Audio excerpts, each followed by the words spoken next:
மத்தேயு எழுதின சுவிசேஷம் 24ஆம் அதிகாரம் 3ஆம் வசனத்தில் இப்படி வாசிக்கிறோம். இயேசு ஒலிவ மலையின் மேல் உட்கார்ந்திருக்கையில் சீஷர்கள் அவரிடத்தில் தனித்து வந்து, இவைகள் எப்பொழுது சம்பவிக்கும்? உம்முடைய வருகைக்கும் உலகத்தின் முடிவுக்கும் அடையாளம் என்ன? எங்களுக்கு சொல்ல வேண்டும் என்றார்கள். இயேசு நிறைய விஷயங்களை கீழே சொல்றதை நாம் பார்க்கிறோம். கடைசி நாட்களில் வஞ்சனை உண்டாகும், வஞ்சிக்கப்படுவார்கள். டிசெப்ஷன், வஞ்சனை உண்டாகும். 6ஆம் வசனத்தில் யுத்தங்கள், 7ஆம் வசனம் பஞ்சம், கொள்ளை நோய், பூமி அதிர்ச்சிகள், 9ஆம் வசனம் உபத்திரவங்கள், 10ஆம் வசனத்தில் அநேகர் இடர்கள் அடைவார்கள், ஒருவரை ஒருவர் காட்டிக் கொடுப்பார்கள், ஒருவரை ஒருவர் பகைப்பார்கள், கள்ள தீர்க்கதரிசிகள் அநேகரை எழும்பி அநேகரை வஞ்சிப்பார்கள். இப்படி சொல்லும் பொழுது 12ஆம் வசனத்தில் இப்படி வாசிக்கிறோம். அக்கிரமம் மிகுதியாவதினால் அநேகருடைய அன்பு தணிந்து போகும். முடிவு பரியந்தம் நிலைநிற்பவன் ரட்சிக்கப்படுவான். ஜீசஸ் அவருடைய வருகைக்கும் அவருடைய உலகத்தினுடைய முடிவு நாட்களை குறித்ததான ஒரு எச்சரிப்பான காரியத்தை சொல்லும் பொழுது இந்த வசனத்தை சொன்னார். அக்கிரமம் மிகுதியாகவும் அநேகருடைய அன்பு தணிந்து போகும். இறுதி நாட்கள்ல இன்னொரு வார்த்தை இப்படி பார்த்துட்டு நாம் திரும்ப இந்த பக்கம் கை வச்சுக்குவோம். தானியேல் 12 1049 பக்கம். ஓசியாவுக்கு முந்தின புஸ்தகம் தானியேல் 12ஆம் அதிகாரம் 4ஆம் வசனத்தில் இப்படி வாசிக்கிறோம். தானியேலாகிய நீயோ வென்றால் முடிவு காலம் மட்டும் இந்த வார்த்தைகளை புதை பொருளாக வைத்து வைத்து இந்த புஸ்தகத்தை முத்திரை போடு. அப்பொழுது அநேகர் இங்கும் அங்கும் ஓடி ஆராய்வார்கள், அறிவு பெருகி போகும் என்றார். லாஸ்ட் டேஸ், முடிவு காலத்தில் ஜீசஸ் சொன்ன வார்த்தை அக்கிரமம் மிகுதியாகும், அன்பு தணிந்து போகும். தானியேல் 12 வாசிக்கிறது, கடைசி நாட்களில், இறுதி நாட்களில் அறிவு பெருகி போகும்.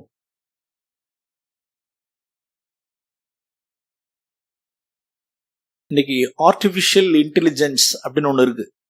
இந்த கம்ப்யூட்டர் படிச்சவங்களுக்கு தான் தெரியும், நமக்கு அதை பத்தி தெரியாது. நம்ம தெரியாத வரைக்கும் நல்லது. ஆர்டிபிஷியல் இன்டெலிஜென்ஸ்,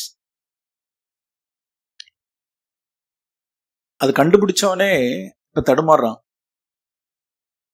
ஏன்டா அதை கண்டுபிடிச்சான் அப்படின்னு.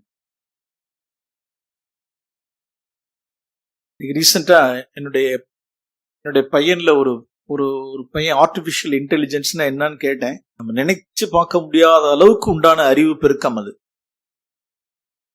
கம்ப்யூட்டர்ல ரோபோட்லாம் பார்க்கணும்ல, ரோபோட், இயந்திர மனுஷர்கள் எல்லா வேலையும் செஞ்சிடும். அறிவுதான்.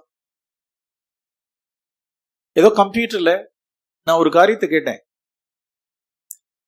டைத், தசமபாகம் அப்படின்னு சொல்லிட்டு. நம்ம இப்ப கம்ப்யூட்டர்ல இப்படி டைப் படிக்கிறது கிடையாது. ஒரு ஆர்டிபிஷியல் இன்டெலிஜென்ஸ்ல ஒரு வார்த்தை அப்படி சொன்னேன், டைத் அப்படின்னு. பக்கம் பக்கமா அப்படியே கட்டுரையா கொடுக்குது.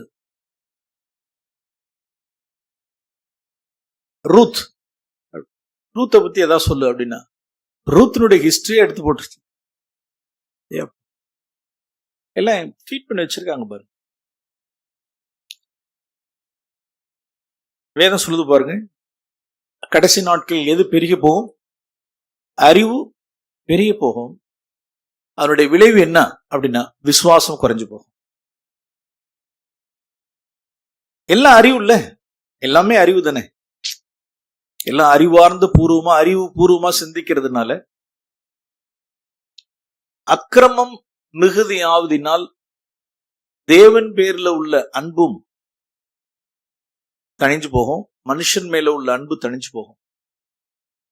அடுத்தது, அறிவு பெருகுவதனால், அறிவு என்னத்தை உண்டு பண்ணும்? இருமாப்பை உண்டு பண்ணும். அறிவு பெருகுவதனால் எது குறைஞ்சு போகும்? மனுஷகுமாரன் வரும் பொழுது இந்த பூமியில் விசுவாசத்தை காண்பாரோ? விசுவாசம் இருக்கு, எல்லாம் அறிவு. ஓகே, நாம் மத்தேயு 24:12 அக்கிரமம் மிகுதியாவதினால் அநேகருடைய அன்பு தணிந்து போகும். இந்த வார்த்தையை நாம் யோசிக்கும் பொழுது நாம் என்ன யோசிப்போம்?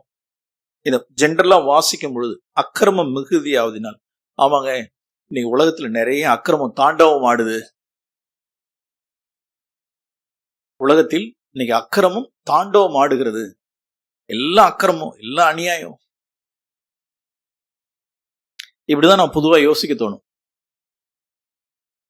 ஓகே, இதை பரிசுத்த ஆவியானவர் இன்னும் தெளிவா இயேசு சொன்ன வார்த்தையை பரிசுத்த ஆவியானவரை கொண்டு அப்போஸ்தலனாகிய பவுல் கடைசி நாட்களை குறித்து அவர் சொல்லுகிறார்.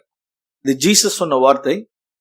இப்ப நாம் பார்க்க போறது பவுல் அப்போஸ்தலனுடைய ஆவியானவர் திருவுளம் பெற்றுகிற வார்த்தைகள். 2 தீமோத்தேயு 3 2 தீமோத்தி 3 இதுவும் யார் தான் கூறுகிறது அப்படின்னா, பரிசுத்த ஆவியானவர் அப்போஸ்தலனை கொண்டு சொல்கிறார். கடைசி நாட்களில் வேத புஸ்தகத்தை வைத்திருக்கிறவர்கள் கரெக்டா வேதத்தை பிக்கப் பண்ணிடணும், படபடபடன் பார்த்துணும். அது ஜீசஸ் முடிவு காலத்தை குறித்து சொன்ன வார்த்தை. இப்ப அப்போஸ்தலனாகிய பவுல் கடைசி நாட்களை குறித்து சொல்கிற வார்த்தை. அப்ப இதெல்லாம் வார்த்தையெல்லாம் இப்ப நமக்கு தான். கடைசி நாட்களில் கொடிய காலங்கள் வரும் என்று அறிவாயாக. 2வது வசனத்திலிருந்து 5ஆம் வசனம் வரைக்கும் நிறைய பெரிய விஷயம் இருக்கு. அதுல ஜீசஸ் சொன்ன வார்த்தை இருக்கு இல்லையா, அக்கிரமம் மிகுதியாவதினால் அன்பு, தேவன் பேர்ல உள்ள அன்பு என்ன ஆயிடும்? தனிஞ்சு போயிடும். தேவன் பேர்ல ஒரு மனுஷனுக்கு அன்பு தனிஞ்சிருச்சு அப்படின்னா அடுத்து யார் மேல உள்ள அன்பு? மனுஷன் மேல உள்ள அன்பு தனிஞ்சு போயிடும். இதான் ப்ரூஃப்.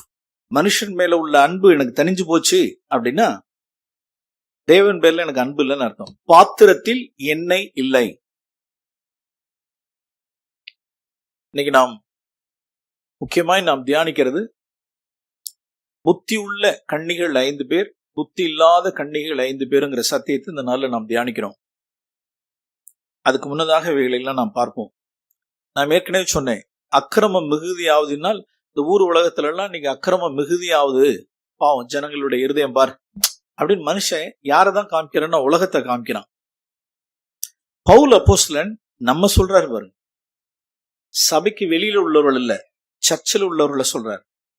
என்னன்னா 2ஆம் வசனத்தில் தற்பிரியம், அடுத்தது பணப்பிரியம், 4வது வசனத்தினுடைய கடைசியில சுகபோக பிரியம், 4ஆம் வசனத்திலே தேவ பிரியராய் இல்லாமல்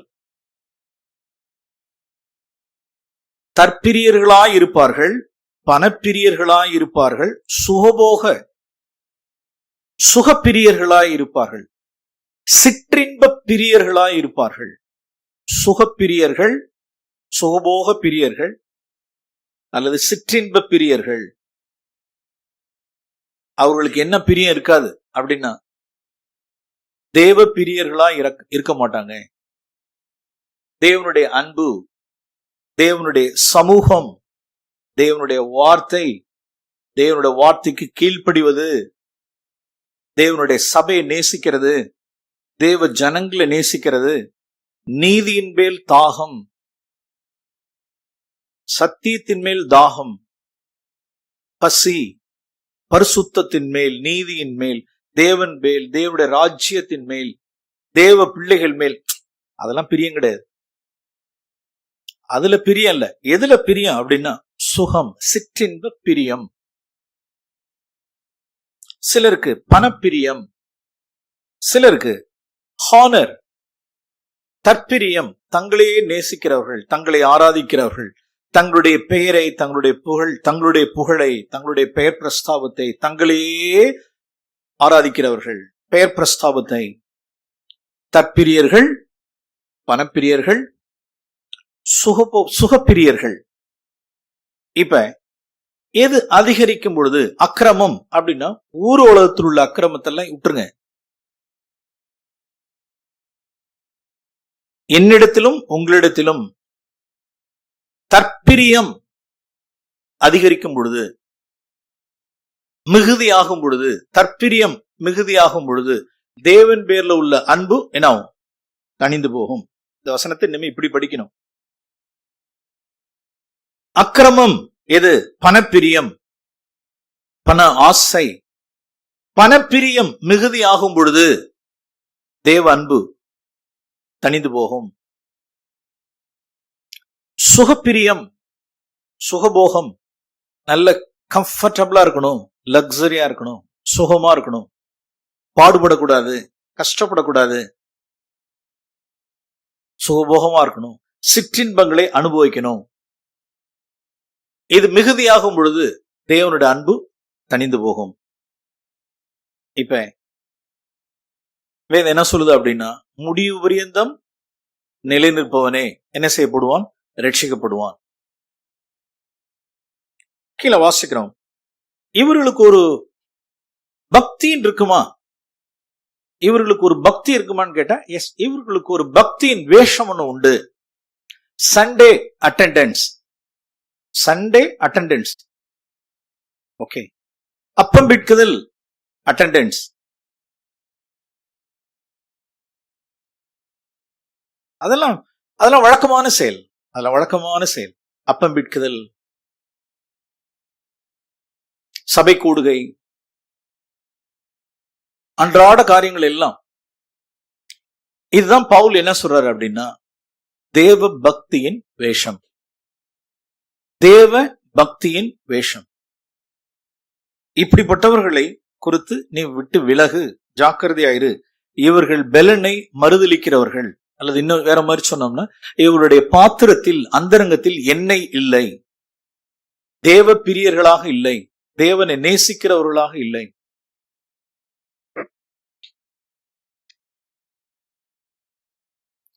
இவைகளெல்லாம் நம் கேட்கும் பொழுது இது நாள்ல நம்மளுடைய மாம்சத்தோடு இது நாள்ல, இதுவும் நாள்ல, இதுவும் நாள்ல.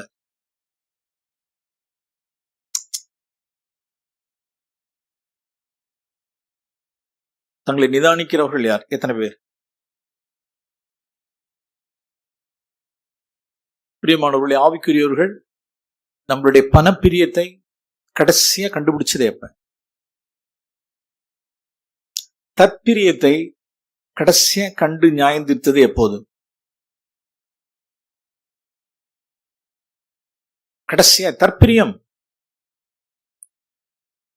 தன்னையே நேசிக்கிறவர்கள், lovers of self, lovers of self, சுயத்தை சிநேகிக்கிறவர்கள், சுயத்தை சிங்காசனத்தில் வைத்திருக்கிறவர்கள். அந்த சுயம் பாடுபடக்கூடாது. அந்த சுயம், அந்த ஈகோ பாடுபடக்கூடாது. அப்படின்னா யார் யாரெல்லாம் இன்னும் இப்படிப்பட்ட மகிமையான சுவிசேஷத்தை நாம் சபையில கேட்டு இன்னும் நான் இடரல் அடைவேன், நான் சுருங்கிடுவேன், இடரல் அடைவேன் அப்படிங்கிறவர்கள் சுயத்தை சிங்காசனத்தில் வைத்து ஆராதிக்கிறார்கள். அவர்கள் தற்பிரியர்கள். They are lovers of self.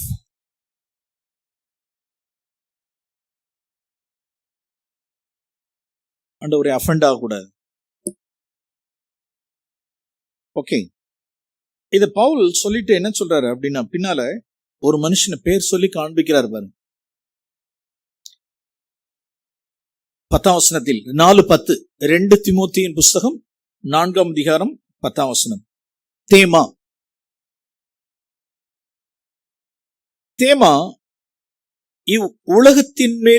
இவ்வுலகத்தை அன்பு கூர்ந்து, இப்பிரபஞ்சத்தின் மேல், இந்த உலகத்தின் மேல் அன்பு வைத்து, ஆசை வைத்து, அன்பு வைத்து என்னை விட்டு பிரிந்து போனான்.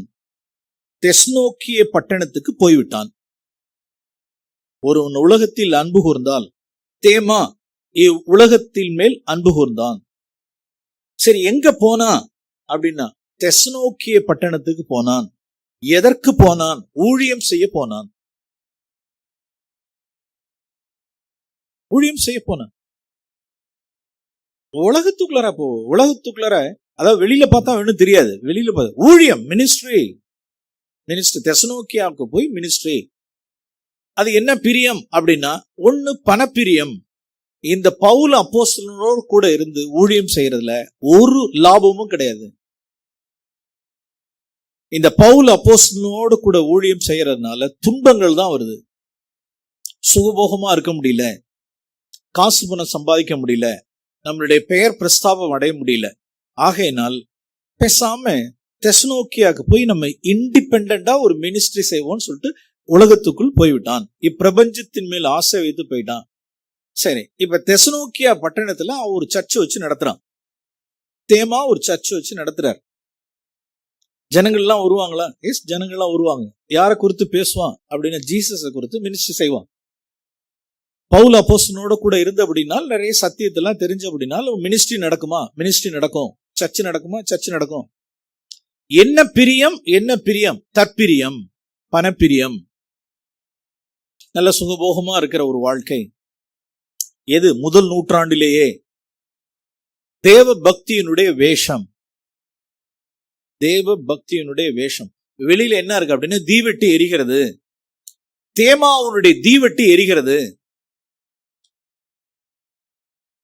ஆனா தேமாவுடைய பாத்திரத்தில் தேவ அன்பு அப்படிங்கறதான என்ன இருக்கா அப்படின்னா இல்ல. அது வேதம் நமக்கு வெளிப்படுத்தி கொடுத்துருச்சு.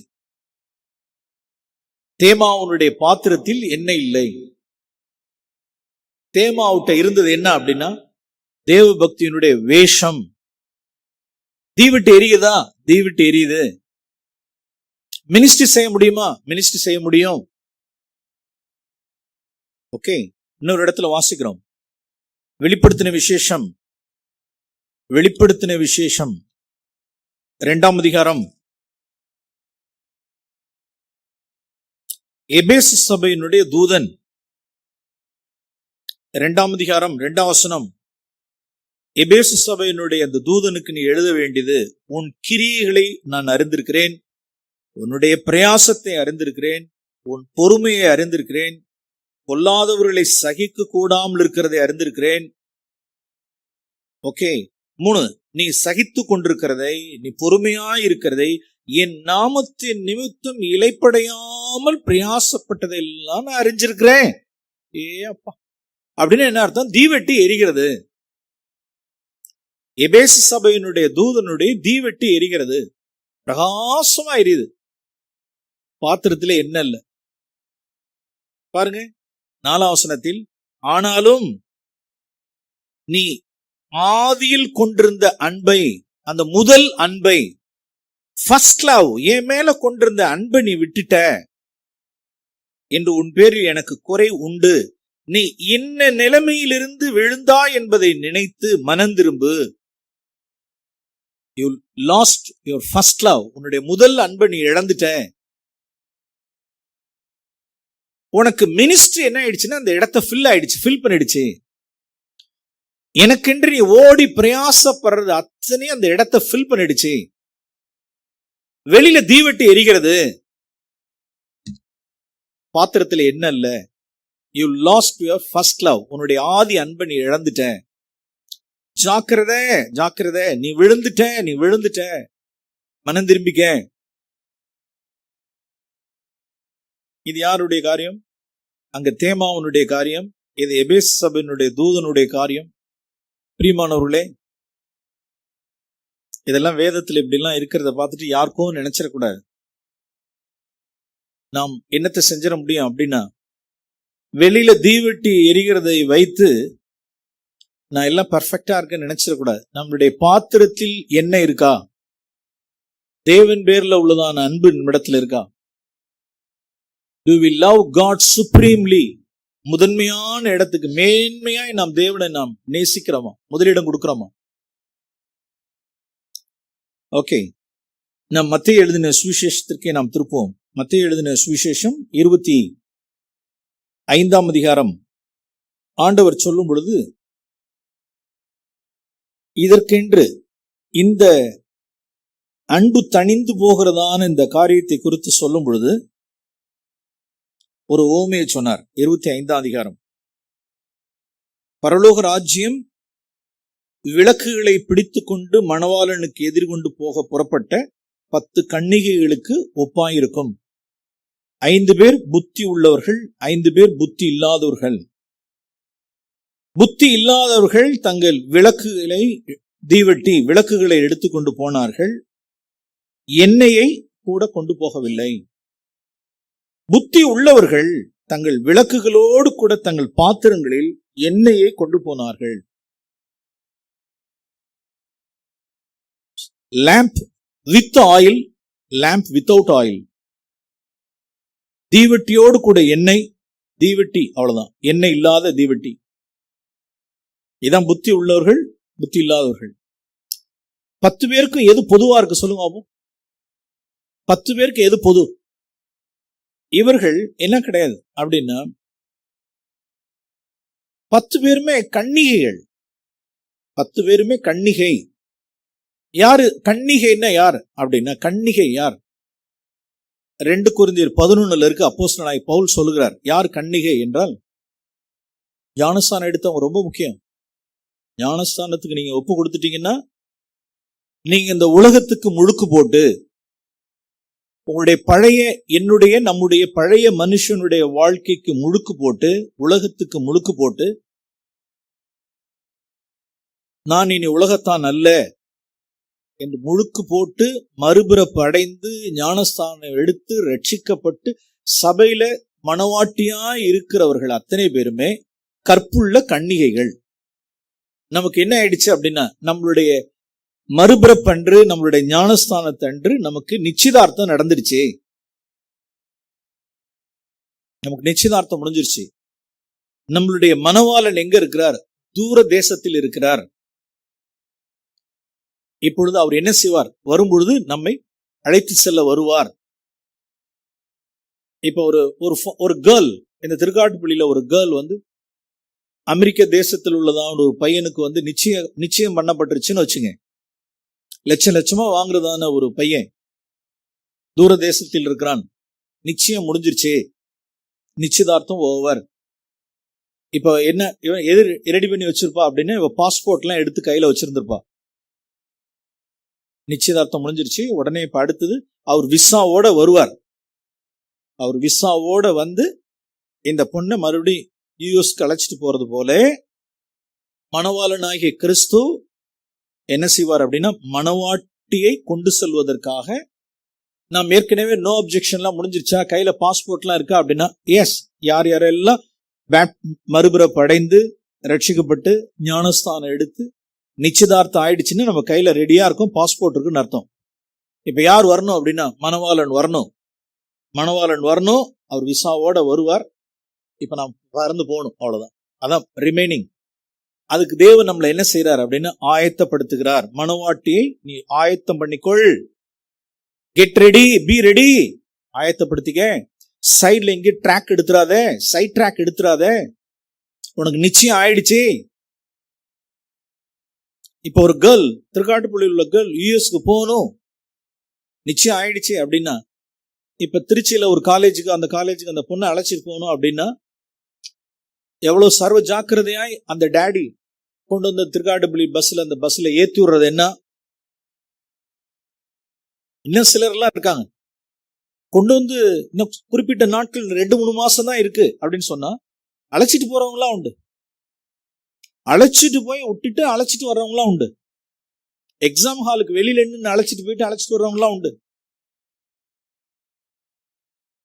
ஏன் அப்படின்னா, யாரும் கண்ணி வச்சிடக்கூடாது, இவள் நிச்சயிக்கப்பட்டவள். அப்ப அந்த தகப்பன், அந்த தாய் தகப்பன் தங்களுடைய வயிற்றுல நெருப்ப வச்சிருக்கிறது போல பவுல் அப்போஸ்தலன் சொல்றார், உங்களுக்காக தேவ வைராக்கியம் நான் கொண்டிருக்கிறேன். கிறிஸ்துவனுடைய அந்த நேசத்தை தழலிலிருந்து நீங்க விளக்கப்படுவீர்களோ என்று பயந்து இருக்கிறேன். நெருப்ப வச்சுக்கிட்டு இருக்கேன், கட்டிக்கிட்டு இருக்கேன். எப்பா நீ கற்புள்ள கன்னிகை, சைட் ட்ராக் எடுத்துறாதே, உலகத்துக்குள்ள போயிடாதே, மோசம் போயிடாதே, உனக்கு நிச்சயம் பண்ணப்பட்டாச்சு, மணவாளன் வருவார், நீ ஆயத்தப்படுத்தப்பட்டிருக்க, சைட் ட்ராக் எடுத்துறாத.